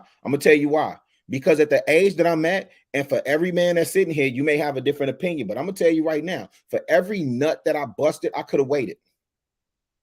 I can't go back. I don't get paid off of that. I don't gain nothing from it. I didn't necessarily learn anything from it. Like for the slut monkey that I was at that time. You know what I'm saying? Yeah, especially getting down to Atlanta and they, boy, what? Fam. Nigga, okay, so I have to do it again because we have a guest here in the house. We have a guest here in the house, so I have to ask the question. I actually just posed it a second ago, but I'll ask it again. Do you see, if you're talking about yourself as a father speaking to your son while your son is in high school, do you see it necessary for him to be interested in dating at all while he's in high school? Absolutely not. What would you say? What would you say is a good age for a young man to even be interested in trying to figure out how to mingle with women? Well, I'll be honest because I will admit that there is sort of a learning curve that comes from a young man who doesn't have that experience. I agree with that, but I think that it's such a nuanced conversation and there's so many variables. We're literally in a society where we trying to wing it, fam. Like for me to give you a straight out answer to that, okay. Let me break it down like this. And Chef, I'm pretty sure you'll understand this in part. If we go to the Middle East or if we go to Africa, where there are societies structured, centered around the nuclear family, right? There are certain things that the men can and cannot do in those societies. And guess what? The community at large supports that. We're in a free-for-all right now. We're literally trying to navigate through I'm trying to raise my sons in a space where it's a free-for-all, where it's digital underground, do what you like. Okay. Rilla. Hold on 1 second. I want Rilla to elaborate a little bit. You said it's a free-for-all, right? Absolutely. AKA chaos. Yeah, I attribute it to a specific phrase that everyone accepts now. To each his own. Yeah, absolutely. You can't tell anybody anything. Yo, Vic, you can't listen. You can't tell anybody anything without them getting offended. And it's just like, yo, you do what you do. I'm doing me over here. Rocco had that song. You just do you. I'ma do me. And I understand that. Okay, I understand that. And I had a mama and daddy who was like that. Abstinence, save yourself, all that. So I'm that girl who waited, okay, till I got married and all that. But that shit didn't turn out good. Okay. When you say it didn't turn out good, what that mean? I ended up I got married at 22, 29. I was getting divorced. So I waited his divorce and everything. So I'm saying is I don't tell my kids do that stupid shit now. I hear you, Drea. And listen, and I hear you, and respectfully, I'm gonna tell you this. We'll continue to get what we getting. Until men are raised that they dick means something. And you don't just put your dick in anything. Oh, I talked to my son about that. No, I got you, Drea. I'm not talking to you in per se. I'm sorry. I'm not talking to you per se. I'm just saying because I know there's an audience here too. So I'm responding in part, but I'm not directing. The energy is not being directed at you. It's really I'm speaking to the young bloods in the audience. So that's the energy that you get. So I do apologize. I don't want to make your energy don't bother me. Come on with it. I'm like the same, but come on with it. It's don't bother me. Yeah, it's not. It's not directed towards you. I'm just saying until we raise our sons, gentlemen, that they dick means something. See, we teach the girls your coochie means something. Don't just get that to anybody. True. You telling the truth because we don't have the value. And I say the oh, you got two girlfriends. And watch, Listen. don't let me get away from your question if I didn't answer it, bro. Don't let me off the hook. If I didn't answer what you were saying, don't let me off. You answering it right now. Okay, sir. Thank you. The price of D is too low. Yeah. We tell girls, see, my uncle, let me tell y'all something. I lost my virginity the end of my freshman year on a dare. I didn't even like the girl, barely knew her. I was talking slick, she was talking slick, and she told me put up or shut up. Couldn't back down. Couldn't back down now. Do you know how much I regret that experience? As an in adult, my entire life, I've never bragged about losing my virginity. You know how dudes used to run around in 8th grade? Yeah, I knocked Janine down. Remember when who was that? AMG came out with that song, Janine the Dick Fiend. Chuff, you don't remember that? I don't know that one. Bro. No, that's super old. You know for that one, son. That's super old. Yeah, AMG. If you find Janine.